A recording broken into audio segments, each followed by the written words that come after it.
welcome to another video here on Adventure Sean. I've come to the historic city of York, where we've come to visit somewhere very special. And we're going to discover the story of chocolate here in York. I'm joined by Alex, who you might have recognised from Theme Park Worldwide, who's his first appearance on this channel. How's it feel? God. We're not on Theme Park Worldwide now. Good of this chocolate. But yeah, so obviously we're trying to do a lot more different tourist attractions. We love our theme parks and the theme park industry, but it sort of extends for us into more leisure attractions and different things like museums and things such as this. So I'm looking forward to getting in. It's a guided tour. We've got permission to film most of the experience here. There is some screen-based videos and some pictures that we're not allowed to show you, but we'll be going through, and of course I'll be able to take you around like where they're going to be making chocolate and things, I assume, and telling us a bit of the history about it all. But we're starting off here inside the cafe. There's a gift shop just here as well, which you'll have a look at when we come out in a bit more detail. And the cafe just here on the right hand side as well, where you've got loads of things. I mean, here we've got a hot chocolate here which came with all cream on top, and it had like the marshmallows in. What have we got over here? I don't know, what's the technical name for it? Melted chocolate, isn't it? Yeah, like the whole setup. It's really nice, like a bit like a chocolate fountain without the fountain. Candle lit underneath. Oh, didn't even notice the candle, you know. It's been here for 5 minutes, didn't even see it. But in a moment we're going to make our way just over that way up through the doors. I think we're going to go up into the lift. It's 3 levels. This it opened in 2012, and the company that owned this also run the Viking Centre and a few other attractions as well. So we'll make our way in, and I'm looking forward to taking you on this chocolatey adventure here in York. We're going to go on a little journey through the history of chocolate. We'll look at the chocolate city of York. I'm going to be eating some different types of chocolates along the way. Yeah, I thought you'd be happy about that last bit. So the first chocolate I have for you today is in my casket here. This is actually a sample of the very first chocolates to eat that the Rowntrees would have created back in 1862. Before then, you can see the Rowntrees were grocers, of course. First brought up their establishment in the 1920s. And of course, drinking chocolate, cocoa, would have been one of the many things that they sold. So come the 1860s, when chocolate to eat was beginning to take off in Britain, actually having some of this in their shop would have been a natural next progression. So what we've done is we've done our best to recreate the old recipe for you of the very first eating chocolate they sold. What does that mean? That means there's no milk in this, because they hadn't yet thought of the idea of adding milk into chocolate at the time. That came about 10 years later, 1870s in Switzerland, the first milk chocolate did. At the same time, it's nowhere near as strong as normal dark chocolate. It's only about 50%. Again, the idea of different strengths just hadn't occurred. It was simply chocolate for eating at this stage. It's also, you'll find when you try it, it's slightly gritty in places. That's because they hadn't yet perfected the mixing process that we have today. So I'm going to pass these all around, let you all try one. Before I do any of you have any allergies to nuts or gluten, anything like that at all? No? Wonderful. In that case, would you like to take one of these? Yes. And do tuck in. There we go. Yeah. And of course the Fry brothers down in Bristol, they sold their first chocolate to eat back in the 1840s, 1847 that was. So nobody quite knows who thought of chocolate to eat first. But in less than 100 years, of course, come the 1930s, we'd start to get classics like the Smarties, the Kit Kat, the Aero, and others which really stood the test of time popping up. So it didn't take very long for chocolate to eat to take off on a very grand scale. But what we've done, of course, is we jumped in the middle of our story. We need to go back another 4,000 years now, far away South America, and have a little look at chocolate when it was actually first discovered. And for the people who discovered it, as you're about to see, chocolate was something very different than it is for us today. So if you'd like to come with me, we shall head through these doors here. That's it. So it wasn't me? Yes. That's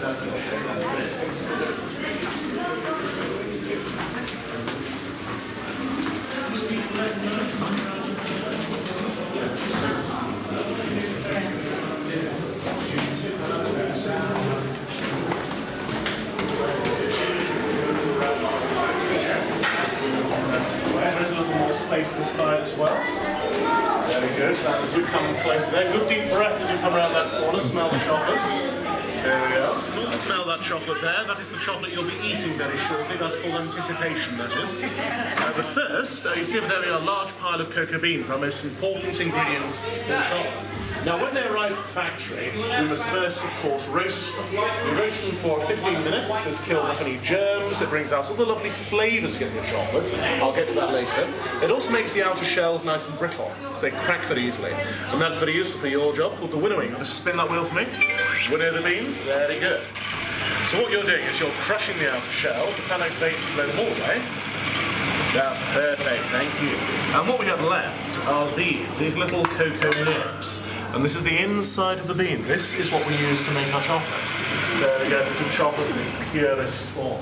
So if you like to pass this around between you, use the scoop, tip a few out into your hand. They're quite edible, but they are very bitter, so only try them if you want. And I want to give you an idea. If you do choose to try them, you'll be able to see where the original flavour of chocolate comes from. Right now, we have to grind the nibs down. You want to spin your wheel, young man? So keep that going. Just a heavy roller turning, the nibs can go underneath. There we go. Well done, young man, thank you for that. So you can see how the nibs have been ground down onto the heavy rollers into a rich, thick, sticky paste. This is called cocoa liquor. Now, I've got a little cocoa liquor for you to try as well in chocolate button form. Again, these are very, very bitter, so I recommend just taking one and passing it on. It's chocolate without sugar, essentially. Right, now we've pressed that down even further. You pull your little lever back, madam. So hold it there. So the presser forces the cocoa mass through a filter and separates out the cocoa butter from the cocoa solids. Now, do any of you like white chocolates? Yeah, very good. White chocolate's made of mostly cocoa butter, no cocoa solids at all. That's why it's white. Milk and dark chocolate use different amounts of both. So that's why you split those two ingredients up. So you can make different varieties, different strengths of chocolates. Yes. Is that why it tastes oily? It's why it tastes differently, yeah. Again, that'll depend on what they replace the cocoa butter with. That's another point I should mention. A lot of chocolates these days, they replace the cocoa butter with vegetable fat, which does the same job, but it doesn't taste anywhere near as nice. It's also a lot more fattening. Cocoa butter itself is no saturated fat, so that's the ingredient to look out for. Now, unfortunately, our mixer is currently out of order. I apologise for this, ladies and gentlemen, but I'll go through exactly what happens. So, for milk and dark chocolate, we start in the pot with our cocoa solids. For white chocolate, we start with nothing at all, because our next step is to add the cocoa butter into the mix. Again, that's in their correct respective proportions. You'll then, of course, add the sugar. And I think having had the cocoa liquor, you see why we add sugar to chocolates as well, don't you? Yeah. Yes, you agree on that. So that is the essential recipe for dark chocolate. Sugar, cocoa solids, and cocoa butter. You would then, of course, add any other flavourings, any preservatives you wanted to as well, but you don't have to. That's a rudimentary recipe. For milk chocolate, you would then, of course, add the milk. And this would be powdered, by the way. You cannot use liquid milk in chocolate because that's water-based, chocolate is oil-based. The two simply do not mix. So remember those old adverts? It would be a glass and a half of powdered milk, essentially. A little artistic license, shall we say, on the television with that one. And the entire mixing process would take 3 days at a time. That's to make it nice and rich and smooth and creamy. That's the perfected conching process you were talking about before. The reason they call it conching is because the original vats were shaped like large conch shells. Now, having mixed your chocolate, you then, of course, have to temper it. Now, tempering means heating and cooling your chocolate at different temperatures. That forms the crystals in your chocolate into very tightly packed layers. This is how your chocolate bar gets a nice solid structure once it's cooled. If you don't temper the chocolate, you have a very wibbly-wobbly chocolate bar. You don't want that, do you? Now, for white chocolate, the correct temperature is 30 degrees Celsius, milk chocolate 31 degrees, dark chocolate 32 degrees. Nice and easy to remember if you fancy going yourself at home. So, our final stage. You're going to pour our chocolate out and let it set. Would you like to pull your little lever back, young man?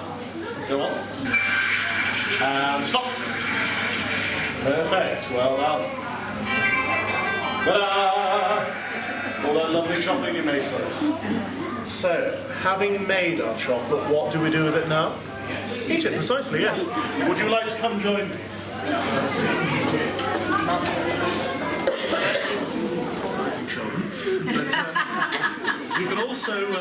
You can also see the lovely glossy shine, can't you, on the top? That's caused by the cocoa butter.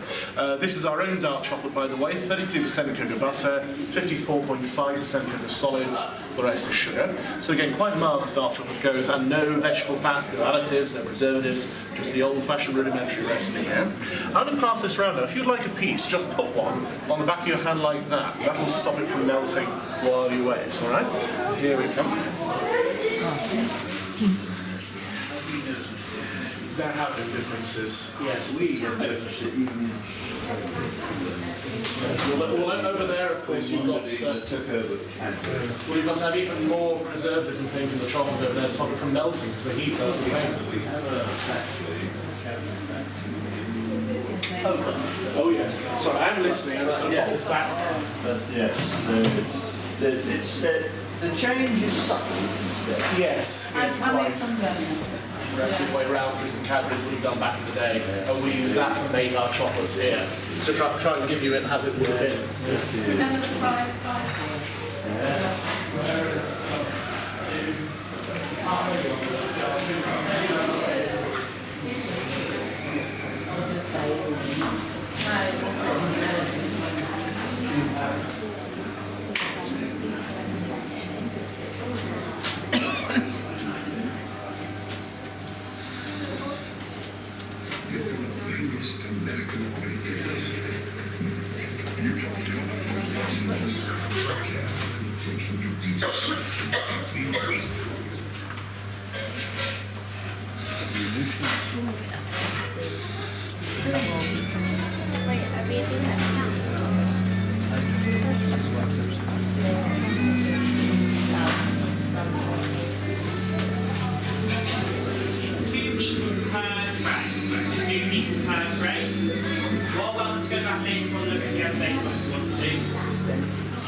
I'll be showing you how to make some chocolate lollies today.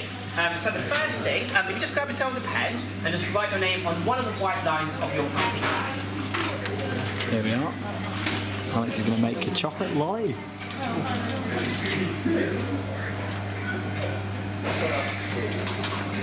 And then once you've done that, you'll flip your bag over so your name is face down.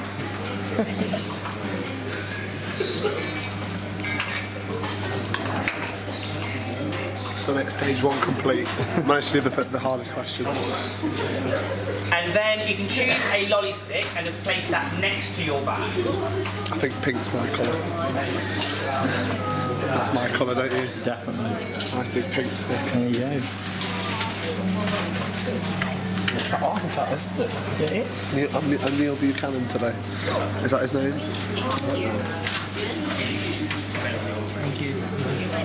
Thank you. That's right. There we go. Right. That's it. So you've got to shake the tray. I've never seen Alex make something before, so... How do you do that? Do you Only do a that, Alex? sandwich, yeah. Not even that. Yeah, my mum does that for me. Let's roll that around in. Yeah. Yeah. And then It says it sets in about 2 minutes, this, doesn't it? So you've got to be quite quick. okay, so There we go. it's time to get creative. So you've got all these different bowls all the way around the side here that you can use. Milk chocolate buttons we got. There we are. Gosh, I'm not creative at all. Oh, it's a bit of an out of a place eye, but I think the intentions are there. There we are. You haven't gathered what's being made already. Oh, all over there. Try and do a smiley face. Trying. I'm failing this one. There we go. Okay.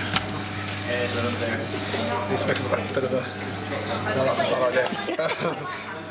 Mission Impossible. I feel like I'm on the Great British Bake Off.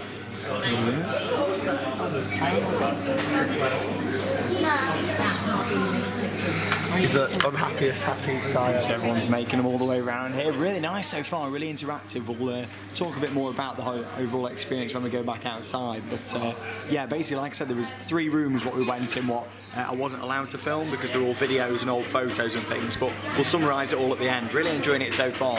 And the tour guide was excellent. We've learned so much, we really have. There we are.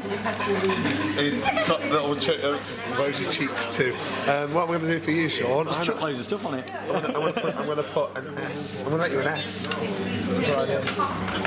Here's the chocolate buttons. I know they seem to be seared. Okay, ladies and gentlemen, I think your lollies will be starting to set now. And it's quite cold over this side of the room, so it probably is set already. If you want to put a few final details on, please feel free. Make sure you've got all your bags and everything. Then you can head round the corner for your chocolate demonstration.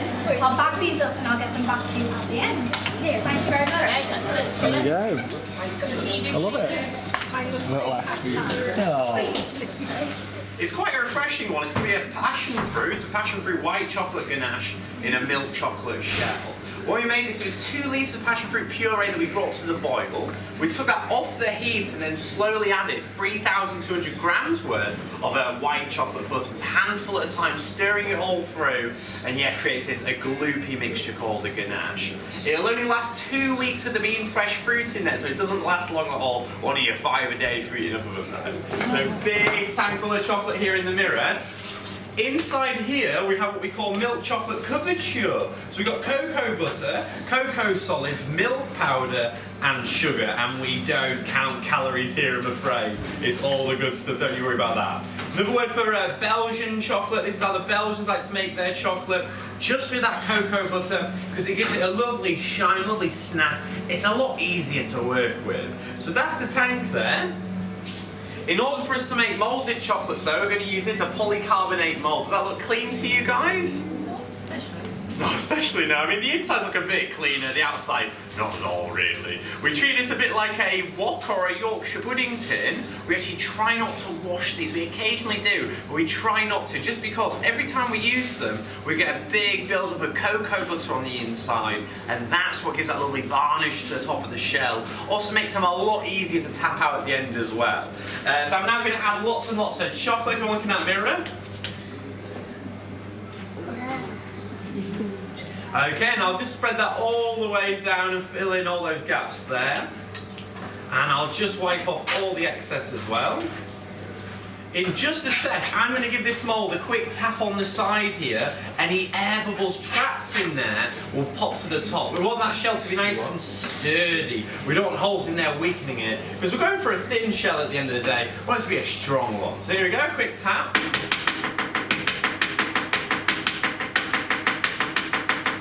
Okay, if I wanted fully solid chocolate like a Yorkie bar into the fridge, let it set, job done really. Want to be a bit more fancy today though, guys. I'm going to create what we call a chocolate rain. And that helps us create that shell shape. Best kind of rain now, guys. And a quick wipe down, bit of a tidy up, bit less mess, bit less waste.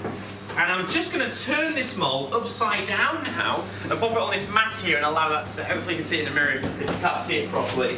With it being upside down, the chocolate as a liquid will work its way down the inside of the mould and then set. If I let it set this way instead, it would glue to the bottom before setting, so we get a much thicker top and very thin sides to our shell. So that's why it's upside down, just to get that evenness throughout. Here's one that has fully set though, and it's got that lovely passion fruit ganache in there that I was telling you about before. As I said before as well, it'll only last 2 weeks with there being fresh fruit in there. That's only if they're fully sealed off though. So I'm going to seal them off now, so a bit more chocolate going on. There we go, and spread that all the way down again. We want to try and make sure they are all fully sealed so no nasty bugs or bacteria can get in there and affect that shelf life. All the ones that you'll eat today though, including the ones on that tray there, they'll be about 40 minutes old max, so you're as fresh as you can get. So don't panic if you see a hole in any of them, be absolutely fine to eat. So straight into the fridge then. And it is a Blue Peter fridge, it was made slightly earlier, and they're all for you guys. So a good old flex on the mould, and a good old tap on the counter. Lovely, there we are, perfect. So you'll have about close to 40 here, I'd say, guys, to get them gone. In just a sec, we're going to get your lollies too as well. Once you've got your lolly, anything you've mixed, have a look at it. There's no time that you're there, buddy. Is it the same flavour? Yeah, they're all the same flavour, just a different shell, yeah. So they're all passion fruit white chocolate ganache. But yeah, I'd say get them gone, guys. You paid for your tickets, I want to see an empty tray. After you've had a look round, when you're ready, and only once you're ready, the exit is through that black door there down to the shop and cafe. But yeah, as I say, we really do appreciate you coming. Thanks a lot. And enjoy the rest of your day. Get them gone, guys. Any allergies? We're all okay? Yeah, nice one. Get stuck in, get them gone. So there we are, you've just seen some footage from inside York's Chocolate Story, and you know what, I didn't know what to expect when going in there. The only thing what I've done similar to that, based on chocolate, is of course Cadbury World in Birmingham, and yeah, as much as I do enjoy that, this is an experience I think is a lot better because it's more compact, there's a lot more information in there, and there's a lot to see and do. I really liked how it was interactive as well. Obviously it's right at the start where you saw the really nice shop facade. After that we went into 3 different rooms with like old pictures, there were some screen-based things, and in every room we went in, there was a chance to sample chocolate, and it was basically telling you about how it started with the cocoa beans, and you first tasted like chocolate without milk, all that kind of stuff, and bringing it all together really into the factory side to it, and showing you how it's made, all the production of it. The tour guide was brilliant. I really like how that tour guide follows you through that whole section as well. It's not sort of like it's one room per tour guide. That same one brings you through the different scenes, which sort of ties it all together nicely. In some of the rooms, what we saw, there was a really nice one, what stands out. And that was the fact you had like all picture frames with screens in, like different owners of different chocolate factories in the area, such as Terry's and Rowntree's, and it all put it together to be a really nice experience. And they would jump between the screens, and the guy who was doing the tour would sort of interact with those screens as well. And it was great. He led children to the front so that they could see the pictures and everything what was going on. They made them turn the wheels and things inside the factory section. I just thought it was a really nice experience. The tour lasts around an hour. Check out the website to see all the prices and things, but yeah, it's certainly worth coming to check out. And from here it looks more like a shop. I mean, you could walk past this and you could easily miss it, to be honest, but yeah, it takes up this whole building just here, 3 levels, and it was fantastic. I really enjoyed it in there, and yeah, I think it's definitely worth coming to check out. And I think yeah, Alex is a bit stuffed there as well, aren't you? Oh wait. Yeah. Boo. Yeah, it's really nice, it's wasn't it? really lovely. If you are a big chocolate fan as well, it's definitely worth coming to visit. There's a lot of history, but at the same time, of course, the testing. We tested so much chocolate in there. I don't think I'll ever eat chocolate again, but it was great. It was wonderful. And, yeah. And it's a shop and a cafe. Get hot chocolates. You know, it's delightful. It's just really pleasant. Really modern, really clean, very fresh, and like I say, it's compact. You don't do loads of walking in it. All the rooms are sort of next to each other, and it means that it's all nice and easy to do. But there you go. Thank you very much for watching another video here on Adventure Sean. Stay tuned for more stuff like this. I'm experimenting with this channel really. It's something very new, very different, but it's not just theme parks we like going to. I've always said this. We've always liked cities and things to walk through, and that was certainly one of the most unique things that I've done here in York. But I'm going down to the Railway Museum now. I'm going to be doing a video down there, so make sure you check it out when it comes online here on Adventure Sean. And for now, and from me and Alex, that leaves me with one more thing to say. Go out there and have your own adventures. See you later.